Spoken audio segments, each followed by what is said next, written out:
Hello guys, उम्मीद करता हूँ सभी पिता की रहमत पाकर बहुत ज़्यादा खुश होंगे। और हम कितने ज़्यादा लक्की हैं कि इस घोर कलयुग में दिए हुए अवतार खुद भगवान इस धरती पर आए और हमें अपना कीमती समय दे रहे हैं और हम पर इतनी ज़्यादा रहमतें लुटा रहे हैं। तो हम सोच भी नहीं सकते कि उनका कीमती समय कितना ज़्यादा कीमती है। और हमारी सोच के अकॉर्डिंग तो हमें तो सिर्फ इतना पता है कि उनको ब्रह्मांड की फिक्र है, लेकिन ब्रह्मांड के आगे भी है जो कुछ है, तो उनकी भी उनको फिक्र लगी रहती है। तो सतगुरु के जैसे एक श्वास से पता नहीं कितनी त्रिलोकियों का उद्धार होता है। वही सतगुरु हमारे लिए हमारे रूबरू जब होते हैं 7-7 घंटे हमारे बीच में गुजारते हैं। तो सोच कर देखो, जिनकी एक श्वास से इतनी त्रिलोकियों का उद्धार हो रहा है और वो सतगुरु हमारे लिए आए अपना कीमती समय लेकर 7-7 घंटे हमारे बीच में बैठे रहते हैं, लेकिन हम फिर भी उस समय की इतनी ज़्यादा कदर हम नहीं करते। मेरे कहने का मतलब ये है कि जब भी हमारे सतगुरु हमारे बीच में आते हैं तो हमें तो अपने घर की फिक्र कई बार लगी रहती है। सोच लेते हैं घर में ये काम करना वो करना है, या हम कहीं इधर उधर घूमने चलेंगे, खाने पीने चलेंगे। इससे ये नहीं हम कह रहे हैं कि खाने पीने नहीं जाना चाहिए या इधर उठ के नहीं जाना चाहिए, ये ऐसे सतगुरु हमारे नहीं कभी रोकते। जस्ट मैं आपको बता रहा हूँ, लेकिन सतगुरु तो हमारे बीच में होते हैं और सतगुरु अपना इतना कीमती समय देखकर हमारे रूबरू हो रहते हैं और हम उनको छोड़कर जो उनकी वो कदर नहीं करते जो हमें करने चाहिए। और मेरे कहने का मतलब ये है कि जब सतगुरु हमारे रूबरू होते हैं तो हम इधर उधर करने के बजाय हम उनको ताक लगा कर ही बैठे रहना चाहिए। कल सतगुरु ने वचन किए थे, नेटवर्क थोड़ा सा इशू था, डिस्कनेक्ट हो गया था मतलब, तो सतगुरु ने वचन फरमाए थे कि सॉरी गाइस, बीच में थोड़ा सा ये दिक्कत हो गई थी। ये जो धूप है वो जा रही है, टाइम नहीं था बिल्कुल मेरे पास वीडियो डालने का, लेकिन आज एक ये स्पेशल टॉपिक लेकर मैंने आना था इस चीज़ के बारे में। सन मतलब लाइट है जो धुंधली सी हो गई है बिल्कुल भी। तो सतगुरु ने कल ये वचन किए है कि सतगुरु ने कि जब किसी के पास कुछ ही नहीं होता तब सिर्फ गुरु जी तू सिर्फ यही कहते हैं कि मतलब तब हमको बहुत ज़्यादा याद करते हैं कि उस वक्त उनको अपनी रिश्तेदारी भी भूल जाते हैं, सारा कुछ भूल जाते हैं, सिर्फ सतगुरु ही अपना याद रहता है। और जब उनके पास सारा कुछ आ जाता है और उनके बाद क्या होता है, वो अपने सारे रिश्तेदार उनको याद आ जाते हैं लेकिन अपने गुरु को भूल जाते हैं। तो सतगुरु ने इस पर फैसला वचन की कि आप जब हमें भूल जाते तब भी हमें आपकी फिक्र लगी रहती है। तो हम कितने ज़्यादा अपने में ही हम उलझे रहते हैं सतगुरु को भूल कर। जिस सतगुरु ने हमें दुनिया की वो खुशियाँ दी, हमें रूहानियत की वो खुशियाँ दी जिसके लायक ही नियम थे। हम दुनिया के ठुकराए हुए लोग हैं, मतलब दुनिया ने हमको त्याग दिया है, मतलब दुनिया हमें देखकर राज़ी नहीं है, लेकिन सतगुरु हमें हमेशा गले लगाते हैं। चाहे हम उनकी बात मानते हैं चाहे नहीं मानते, उनके वचन पर नहीं चलते, लेकिन सतगुरु फिर भी हमें अपने गले से लगा कर रखते हैं।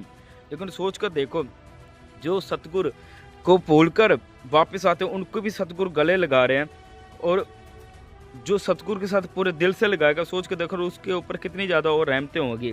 तो सतगुरु अपना इतना कीमती समय हमें देते हैं और हम उनकी बिल्कुल भी कदर नहीं करते। तो मेरे कहने का मतलब ये है कि जब हमें दुख भी आता है तब भी हम अपने सतगुरु को ना भूलें, क्योंकि पता नहीं उस दुख के पीछे हमारे उसके बाद हमें कितनी बड़ी सतगुरु हमें खुशी देनी होती है। लेकिन हमें ज़रा सा हमारे पे दुख आता है और हम वो सतगुरु को भूल कर बस बैठ ही जाते हैं और सतगुरु के ऊपर तूतरा करने लग जाते हैं कि हमारे साथ बहुत बड़ा गलत हो गया। लेकिन सोच कर देखो, हमारा जो सपना होता है, जिसके बारे में हम सोचते हैं, जो हमारा एक ड्रीम होता है, हमारा तो उधर तक एक दायरा होता है। लेकिन सोच कर देखो, जो सतगुरु जिसने हमें वो सारा कुछ देना है, उन्होंने हमारे लिए कितना आगे का सोच रखा होगा।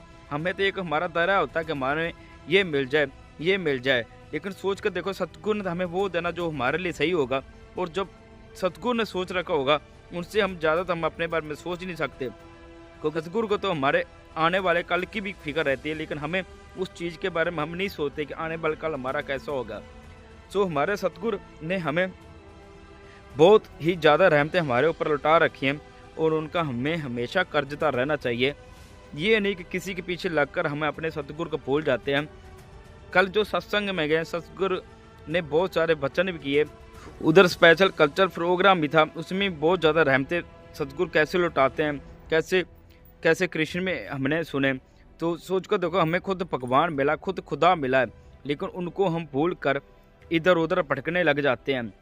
तो हमारा क्या होता है, हमारा हम अपने सोच के दुखी होते हैं, लेकिन हम लांछन किस पे, सतगुरु पर लगा देते हैं। लेकिन सतगुरु का उसके अंदर क्या होता है, इतना से भी बिल्कुल भी कुछ भी उनके हमारे लिए तो वो गलत कभी सोचती नहीं है, लेकिन हम उनके लिए गलत सोचकर ये सोचते हैं कि हमारे साथ ऐसा क्यों हुआ। हमारे कहने का मतलब है कि जब हमारी गलती खुद की होती है, तो जितना कुछ हमारे गलत होता है वो हम सतगुरु पर थोपने लग जाते हैं कि आपकी वजह से ये मेरे साथ ऐसे हो गया, आपके होते हुए मेरे साथ ऐसे हो गया, जबकि सतगुरु ने हमें उस चीज़ के लिए कितनी बार रोका भी होता है। और हमें अपने सतगुरु का हमेशा ही शुक्रगुजार होना चाहिए, चाहे हमारे ऊपर पहाड़ कितना ही बड़े दुखों का गिर जाए, जो मर्जी हमारे ऊपर दुख आ जाए, लेकिन हमें अपने सतगुरु के बिना कहीं पर सिर नहीं झुकाना चाहिए।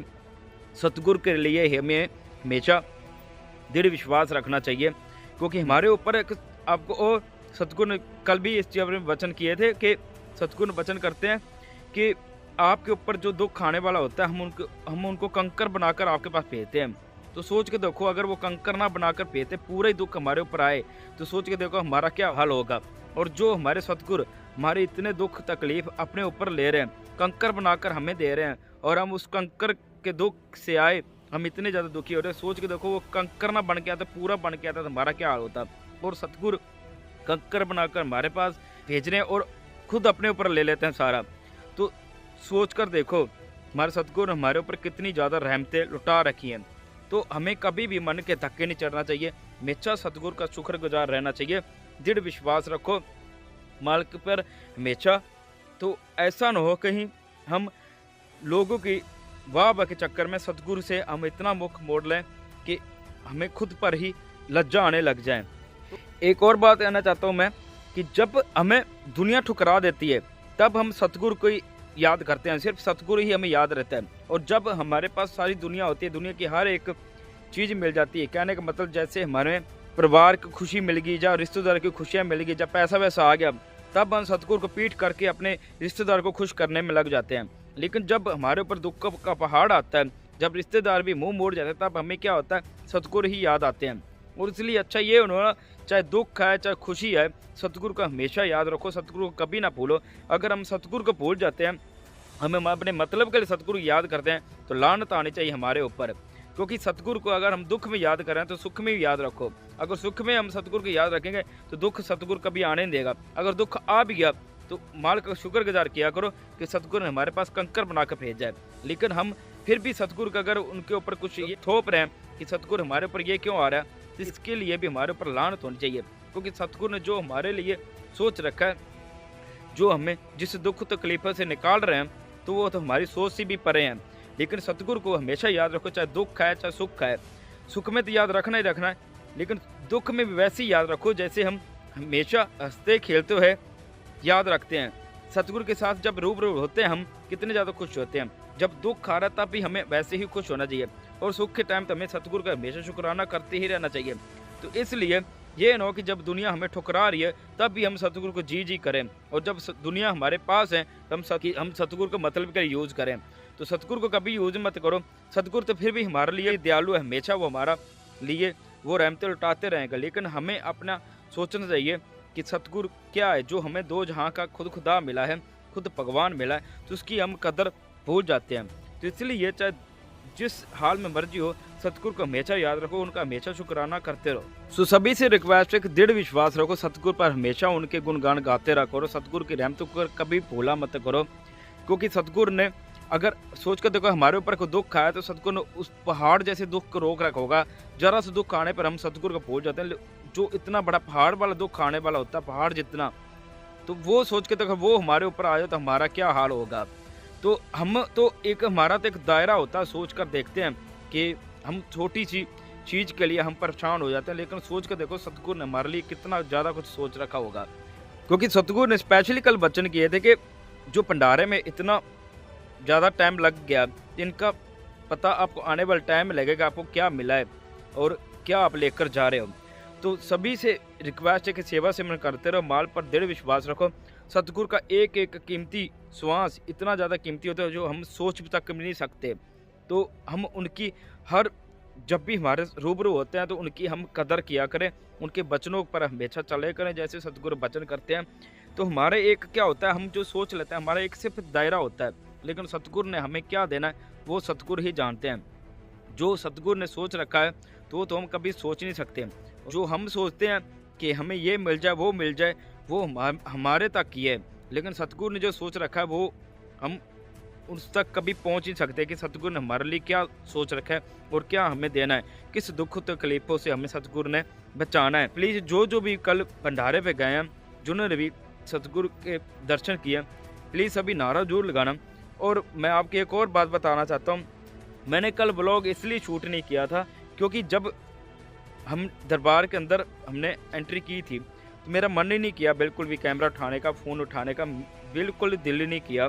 तो कल सारा दिन मज़ा लिया सतगुरु के दर्शन करके, तो इसलिए कल मैंने व्लॉग बिल्कुल शूट नहीं किया था। तो सतगुरु ने कितनी ज़्यादा रहमत लुटाई सबको पता ही है। So thank you so much. तो नेक्स्ट एक टॉपिक और लेके आना है मैंने, तो प्लीज़ उस पर जरूर गौर करना, स्पेशल एक टॉपिक लेकर आऊँगा। तो प्लीज़ इस वीडियो को ज़्यादा शेयर जरूर करना। तो मिलते हैं एक नेक्स्ट टॉपिक के साथ। Thank you so much. Thank you.